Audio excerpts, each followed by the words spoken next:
One of the conditions of salat is wudu, ablution. So if I pray without ablution, my prayer is void. Simple as that, because the condition was not fulfilled. But if I make ablution, this does not mean I have to pray. I may pray and I may not pray. So when the condition is there, it doesn't mean that I have to perform the form of worship. But if it is not fulfilled, if it's not there, this means that even if I perform the worship, the form of worship, it is invalid. So what are the conditions of salat? There are many. Among them is, first of all, niyyah, or intention. And the intention, some make it as a condition because it comes before the prayer, and some make it as a pillar. And it's more likely to be a condition. So you have to know what you're doing. You have to intend it.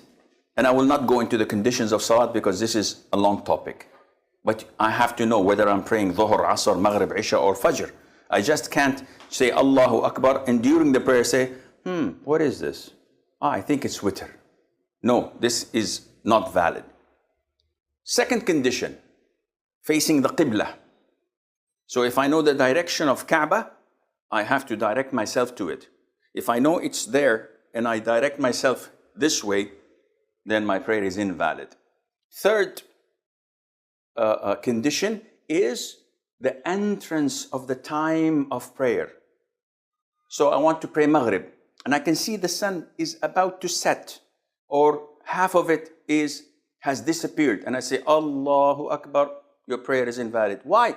Because the sun has to completely set and disappear for Maghrib to be due, and you can't pray before the time is due.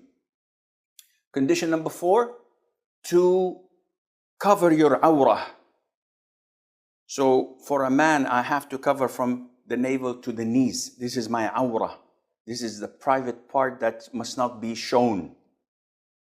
Without it, my prayer is invalid. Number 5 is to have purity. And purity is divided into 2 types.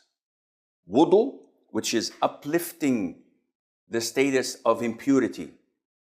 Or ghusl, which is uplifting the major state of impurity, the ritual impurity. This is number 1. Wudu or ghusl. Number 2, purity of my body. No najasa, no impurities on it. Purity of my clothes. And purity of the spot that I'm praying on. 3 types. These are the conditions.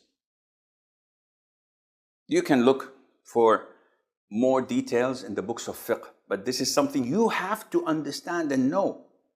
Without it, your prayer is invalid. So be careful. We come to the prayer. I want to pray now. What do? I fulfill the conditions. Okay, my awrah is covered. I have wudu. I'm facing the qibla. The time is due for prayer. So what do? I intend. And how do I intend?